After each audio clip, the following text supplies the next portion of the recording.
Chers amis, bonjour, j'espère que vous allez très bien. Aujourd'hui, les nouvelles ne sont pas bonnes. Nous avons une nouvelle triste, c'est par rapport à la mort du fils de Muammar Kadhafi. Mais c'est Islam Kadhafi a trouvé la mort à Zintan, toujours au niveau de la Libye. Et je vais vous laisser écouter les témoignages de son avocat qui nous révèle que le fils de Muammar Kadhafi avait des problèmes sérieux avec l'actuel dirigeant de la Libye. Il s'est créé beaucoup d'ennemis sur le plan extérieur, entre autres avec Erdogan. Erdogan, c'est le président de la Turquie.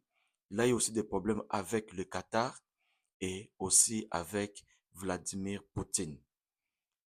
Les trois autorités étrangères ont eu des problèmes avec le fils de Muammar Kadhafi car le fils se disait, une fois au pouvoir, il va stopper tout contrat avec ces trois pays. Et comme les élections présidentielles étaient proches, il a fallu vraiment l'éliminer pour laisser le champ libre à tous les candidats qui seront obéissants à leurs caprices.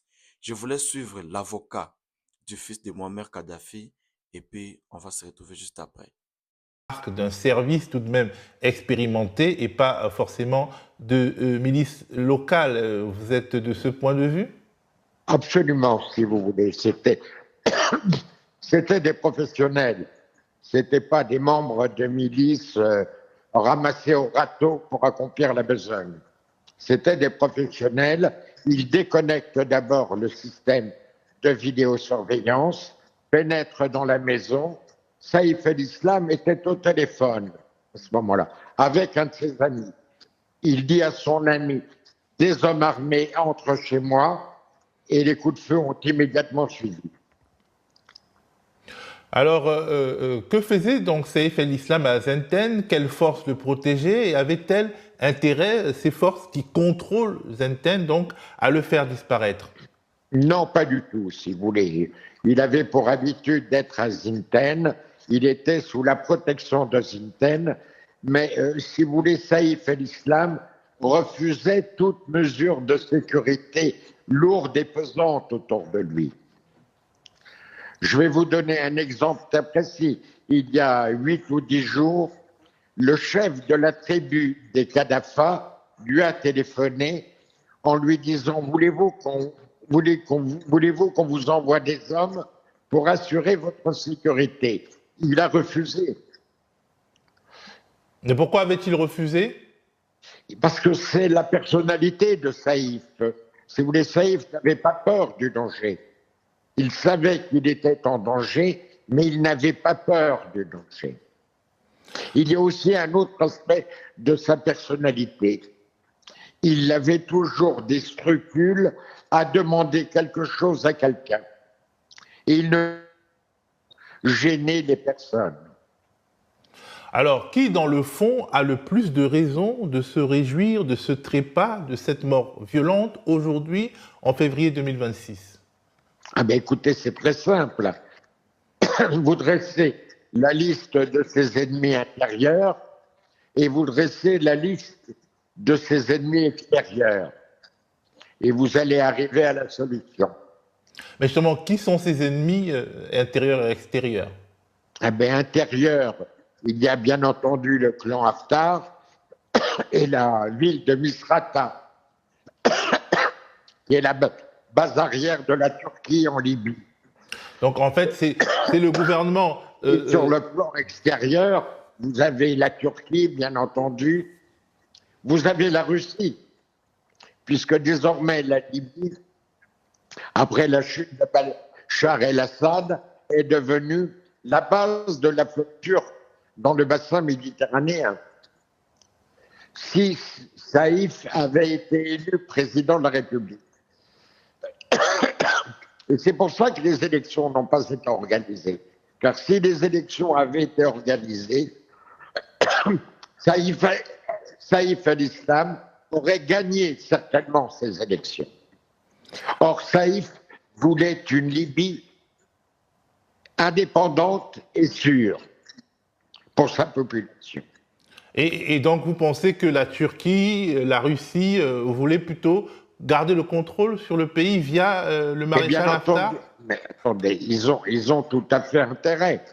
La Russie pour sa base navale, d'une part, la Turquie par rapport à son influence à Misrata, j'allais même dire le Qatar. Le Qatar pour l'exploitation des zones gazières libyennes.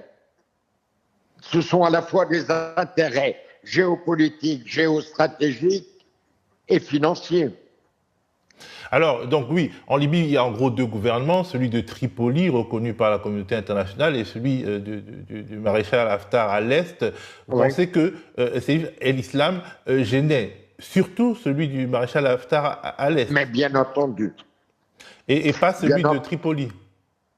Mais bien entendu, si vous voulez, c'est les puissances qui ont intérêt à avoir des intérêts logistiques ou financiers en Libye ont intérêt à avoir une Libye divisée, une Libye unie, réunie, eh bien ferait obstacle à leur hégémonie. Alors, vous semblez dire que en Libye, Saïf el-Islam représentait une alternative. Certains sondages, par exemple, le créditaient d'une forte cote de popularité. Quel regard les Libyens portaient sur lui? Ben, je pense, si vous voulez, vous savez, après l'intervention, je dis pas l'intervention, je dis l'agression de l'OTAN. 15 ans après, les Libyens ont eu le temps de mesurer la différence. Ce qu'était la situation en Libye du temps de Kadhafi d'une part et ce qu'elle est actuellement sur le plan économique, sur le plan social, sur le plan de la sécurité, sur tous les plans. Et La donc, différence s'était faite. vous Et pensez d'autre part, même à l'intérieur, même lorsque son père était aux affaires, Saïf était le promoteur d'une politique d'ouverture de la Libye. All right, look, I don't know who need to hear this, but my man just tried that new 100 milligram generic Viagra for only 87. Et donc, vous pensez qu'il était plus populaire, par exemple, que le maréchal Haftar? Mais ça, si vous voulez, c'est certain. Si vous voulez, c'est certain. Il n'y a pas de. Ça ne se discute même pas. Tous les sondages montraient qu'il avait de fortes chances d'être élu président de la République. Et c'est pour cela qu'on l'a tué. On le tue. Et c'est pour ça qu'on le tue. Alors, est-ce qu'il donnait l'impression d'avoir, peut-être pas peur, parce que vous dites que ce n'était pas quelqu'un qui avait peur, mais d'avoir quelques soucis, d'avoir entendu des informations selon lesquelles certains intérêts essayaient de le faire mourir? Mais ça, il le savait, si vous voulez. Mais Saïf était un homme courageux. Il acceptait le danger. Le danger était inhérent à son existence. Alors, en France, il y a quelqu'un qui peut se sentir soulagé, c'est l'ancien président Nicolas Sarkozy. Nicolas Sarkozy, on se souvient que Saïf el-Islam était sorti de sa réserve en début 2025 pour réitérer ses accusations contre lui. Donc début 2025, c'était aussi le début du procès de Nicolas Sarkozy au sujet des financements venus de Libye. Saïf el-Islam affirmait notamment avoir piloté l'opération de remise des fonds pour le financement de la campagne Sarkozy 2007, citant des noms d'intermédiaires et évoquant des détails précis. Il disait aussi avoir subi des pressions de la part de l'ex-président français pour changer son témoignage. Est-ce que ce sont des éléments que vous avez? Non, si vous voulez, ces éléments, je ne les prends pas en compte. Ce que je prends en compte, en revanche, et c'était le cas d'ailleurs de Saïf, financement de la campagne électorale, si vous voulez, quand vous parlez du financement de la campagne électorale de Nicolas Sarkozy, quand vous mettez en balance les conséquences de l'intervention armée de l'OTAN par rapport aux conditions de ce financement, vous voyez bien que la seule vraie question qui se pose, c'est pourquoi cette intervention. Et les responsables de cette intervention devraient faire l'objet de poursuites de la part de la juridiction internationale. Mais comme la CPI est ce qu'elle est, jamais elle ne le fera. Je vous rappelle que le président Obama avait déclaré que sa pire faute, sa pire erreur, c'était l'intervention en Libye. L'intervention en Libye a favorisé les phénomènes migratoires, a complètement déséquilibré le Sahel avec des centaines de milliers de personnes déplacées, des milliers de personnes, hommes, femmes, enfants tués. Regardez la situation. Et donc, tout cela à cause de l'agression armée de l'OTAN. La véritable histoire de l'agression armée de l'OTAN en Libye reste à écrire.